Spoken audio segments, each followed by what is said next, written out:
What's going on, y'all? It's Adam, and I forgot to turn the receiver on my camera, so I'm doing a voiceover. So this is something new and interesting to learn for me.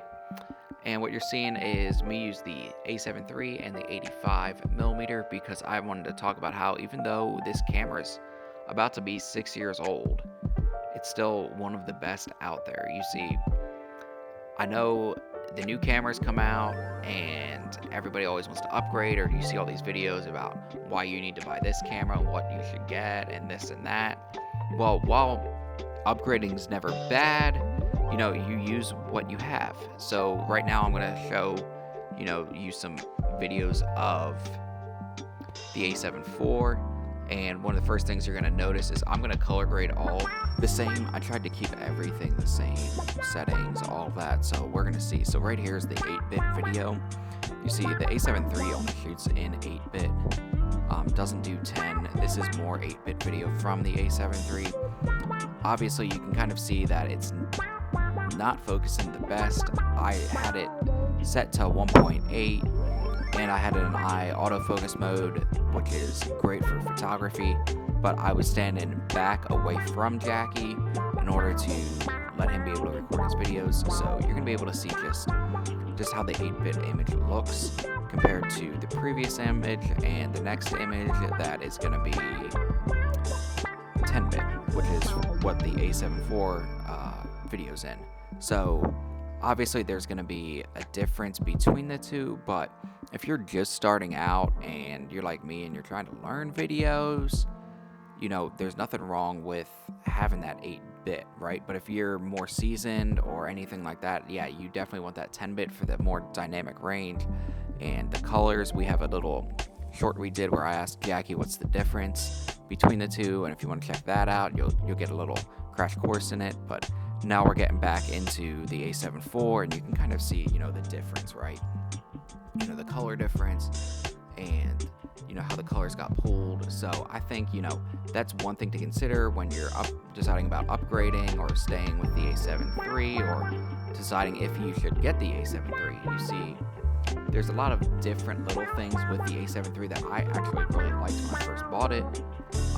It's 24 megapixels, which is great because if you're doing prints, it'll come out great. It's better in high noise images, so if you have to put your ISO up, it's actually better than the A7 IV with that. It's still the Sony E mount, so if you were using a different Sony E mount like a A6400, all your lenses will still work. It goes up to 10 frames a second, which is great, and that's for 89 frames at RAW, which is fantastic.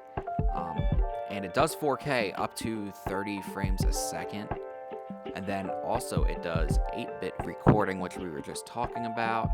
Obviously that's not as good as 10-bit, but if you're just trying to do some reels or pretty much anything, obviously you can pretty much get away with it. It just is not going to be as colored as some other images like the A7 IV would have, or the Canon R6 or things like that already do 10-bit. But that's okay. It's got 2 SD card slots, which I would highly recommend with different types of photography, especially weddings, portraits, things like that, because if one of your cards fails, you always have a backup. You just have to set that up in the camera settings and make sure it does that. It's got face priority and eye priority, which is nice, so if you're trying to autofocus and it doesn't catch the eye, it'll at least get the face in focus, so you can almost always have that part in focus, especially when you're doing portraits. I think that's one of the most important things, or weddings, to have. It does have a tilting touchscreen, which the touchscreen to me is not the best, and it's not effective as compared to the A7 IV. The one in the A7 IV works amazing. The tilt screen I'm not a huge fan of because it only tilts, if you need to look down, yeah, it tilts, but sometimes it's nicer if it swivels out and you can have it just facing up and just look down at it, depending on if you're in the woods or whatever it might be when you're taking photos. So there's there's little things like that that don't come in handy, you know, and you do notice that big of a difference.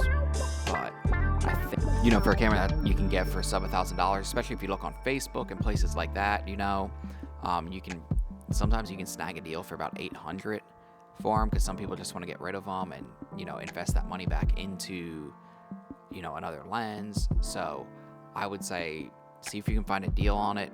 And, you know, some lenses are also pretty cheap depending on where you get them, or if you buy them, like I said, on Facebook Marketplace.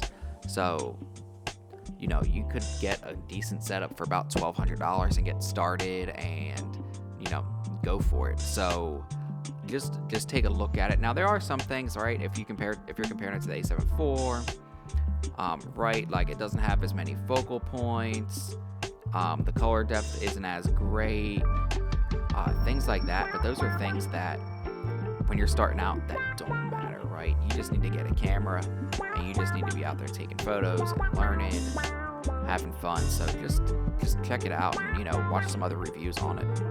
Here's a couple of the images from that shoot, and as you can tell, you know, the A7III still produces high quality images. You know, there's nothing wrong with it, even though it's 6 years old, right? It's still one of the top cameras out there, and it's one of those ones that I would recommend to anybody that's looking to start photography. So we're having an issue with the A7 IV tracking, but that's okay. We're still gonna use it. He still supposedly wants to do, so I'm just gonna hold it for him, hit the button for him. You know, it's still gonna track, right? You still have like this tracking mode on it, right? Or you can just press it, right? You wanna press him, and you're good to go. That's one of the nice things about the A7 IV is that touchscreen. Obviously, it's hard to tell, but he's gonna be doing that, right? But right here's the A7 III, right? We don't have that, right? We have a tilt screen on it.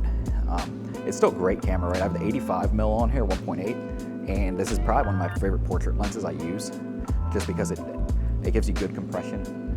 It pulled the background in nice, right? You can get better compression on different like lenses, right?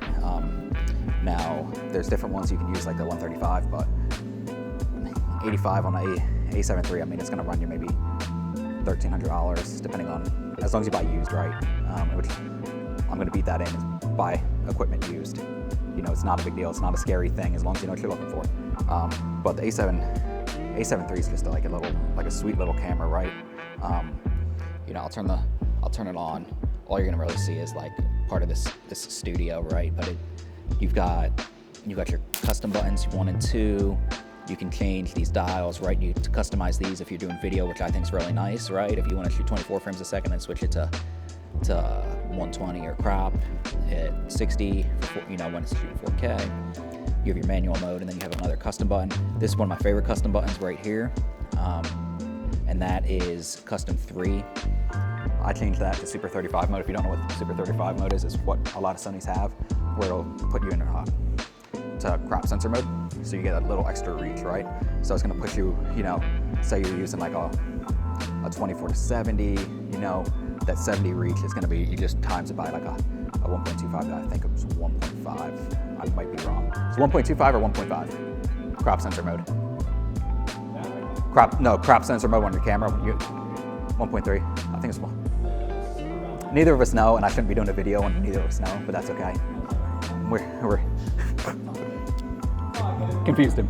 But yeah, so anyway, so either way, it gives you a little bit of extra reach, right? So it does, like your quality goes down a little bit, but it's not gonna be that significant that somebody's gonna notice. I still take good photos with it, especially with like landscapes and stuff like that, where it affects it to an extent, but like most people aren't gonna notice. If you're printing, you're not gonna notice. So try it, but that's like one of my favorite features. The A7 IV has it still, but like I said, if you're trying to do something on a budget, a little cheaper, right? So that's one of the nicest parts of it to me, right? And pretty much all these buttons are customizable, right? So my custom 1, here's your continuous autofocus, you know, autofocus, single autofocus, right?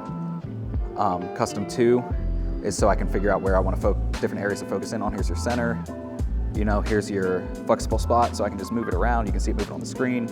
So you can customize it like that. You can back button focus.